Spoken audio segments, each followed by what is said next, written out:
audiência de verdade e com credibilidade. É aqui, Record Belém. A maior do norte. E por falar nisso, olha, um motorista de aplicativo viveu momentos de terror.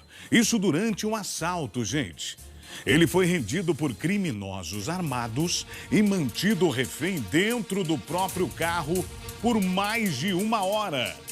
Imagine você ficar sob a mira de uma arma por mais de 1 hora. Imagino que esse motorista não passou nas mãos aí desses criminosos. Pelo amor de Deus, eu vou agora ao vivo mais uma vez com ela, Eline Oliveira, que vai trazer todas as informações para você ligado na tela do Balanço Geral. Cadê a Eline? Ela está aqui. Alô, Eline! Bem-vinda ao Balanço Geral mais uma vez. Uma boa tarde para você. Uma ótima terça-feira e conte-nos tudo, não esconda-nos nada, Eline. Uma boa tarde, Renê. Boa tarde também para você que está nos acompanhando agora aqui no Balanço Geral. Bom, um motorista de aplicativo foi sequestrado na noite do último sábado. Esse caso aconteceu por volta das 8 horas da noite. Ele recebeu uma chamada de viagem que iria do bairro Paraíso dos Pássaros e iria em direção ao bairro do Bengui.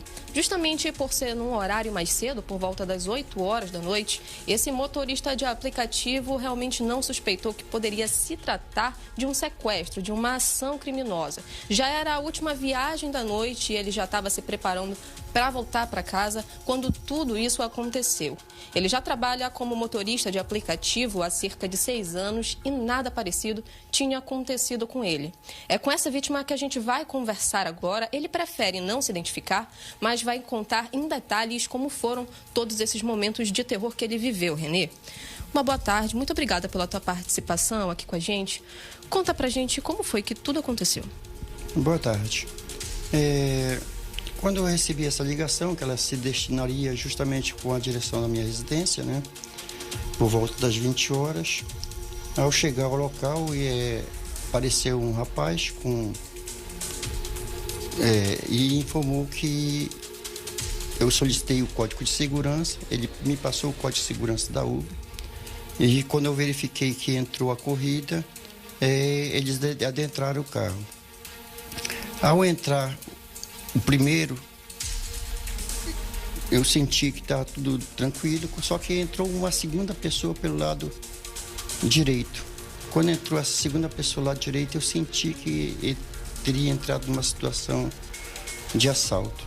E mal eu consegui manobrar o carro, eles anunciaram o assalto, colocando a arma na minha cabeça, me colocaram no banco de trás e que eu baixasse a cabeça, que senão eles estouravam minha cabeça.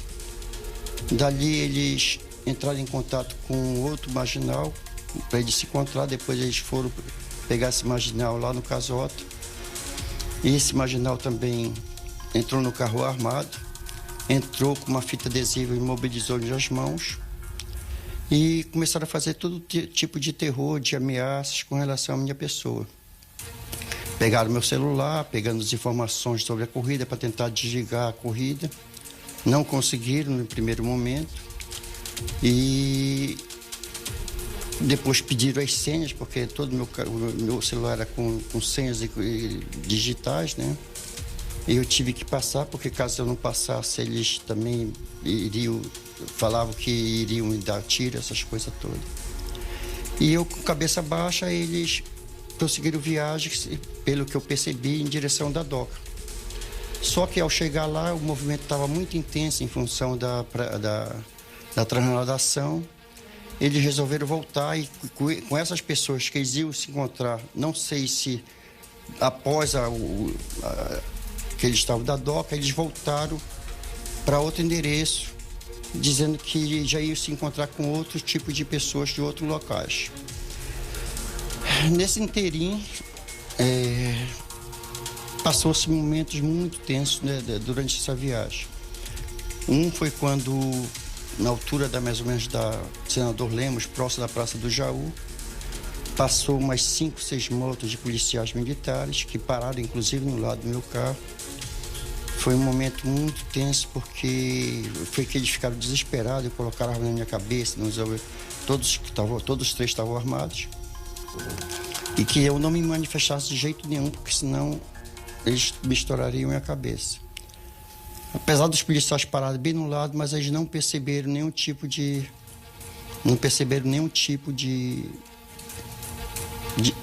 problema no carro e foram embora. 5, 10 minutos depois, a minha esposa ligou, eles perguntaram de quem era o telefone. Eu informei que era da minha esposa e eles colocaram no viva voz. Eu tive que informar para ela que estava tudo ok, que as corridas estavam muito boas e que eu iria continuar a trabalhar. E infelizmente não tinha como passar nenhum tipo de informação que pudesse lá perceber que eu estava em condição de perigo. E daí em diante foi um momento vivido muito intenso. O que o senhor lembra deles falarem ali no momento para o senhor, relacionados à ameaça? O que é que eles pretendiam fazer também com o seu carro, com o senhor? Com relação ao carro, eles em nenhum momento diziam que o que eles iriam fazer com... O que tipo de ação eles iam fazer com o carro. Eles só diziam que eu me mantivesse, passasse as informações para ele, todas elas, porque caso eu não passasse as informações, eles me apagariam de qualquer maneira, que eu já estava no lucro por estar dentro do carro, porque normalmente eles colocam as pessoas na mala do carro. E me ameaçando todo o tempo. E começaram depois desse marginal que estava no meu lado direito, começou a me revistar, foi quando ele subtraiu os valores que eu tinha em espécie.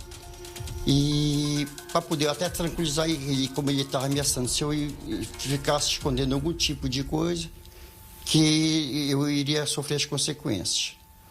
Eles conseguiram também levar do senhor, fazer transferências via Pix dos seus aplicativos de banco? Você consegue contabilizar o prejuízo que o senhor teve? Não, porque a única conta que tinha aberta para mim, que normalmente eu uso no meu celular, só era a conta da Uber, da qual eu recebo os valores da Uber. E era a única conta que eu passei as informações para eles com relação tanto da conta, que eles usaram minha digital, que é através só da digital que tinha acesso, e a senha que seria para fazer a transferência. Só que, por incrível que pareça, não sei porquê, eles não conseguiram fazer essa transferência. Talvez não tenham conseguido encontrar, nem em função depois do encerramento dos fatos, eles não tiveram tempo de fazer esse tipo de transferência. Como nesse dia eu estava também sem minha bolsa, que fiquei em casa, eu só saí, as informações só estavam no meu celular, como minha carteira digital, tudinho. Aí eles não tiveram como ter acesso, por acaso, se tivesse que usar o Pix ou tivesse que ir em banco para poder fazer qualquer tipo de saque.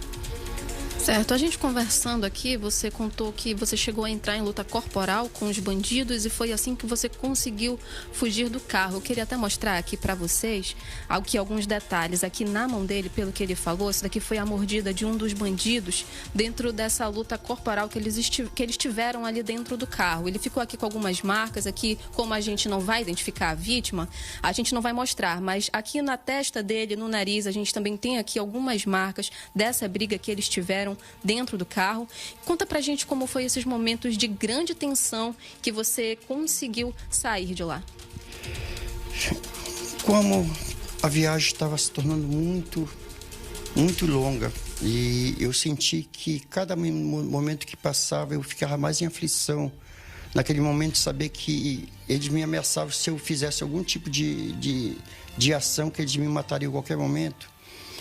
E pelas ligações que eles faziam com os seus parceiros, cada um dos dois bandidos que estavam na frente, marcando onde iriam se encontrar, não especificando o local, sendo que eu sei que normalmente são locais que são momentos que a gente diz que são locais de desova, e aquilo estava me desesperando muito, porque eu estava vendo que eu já estava há bastante tempo dentro do carro, e comecei a rezar para Deus, para que me iluminasse, me desse uma luz para me tirar daquele infortúnio que eu estava passando. E eu mesmo de cabeça baixa, eu fiquei percebendo todo o movimento deles com relação a escutar o que eles estavam falando.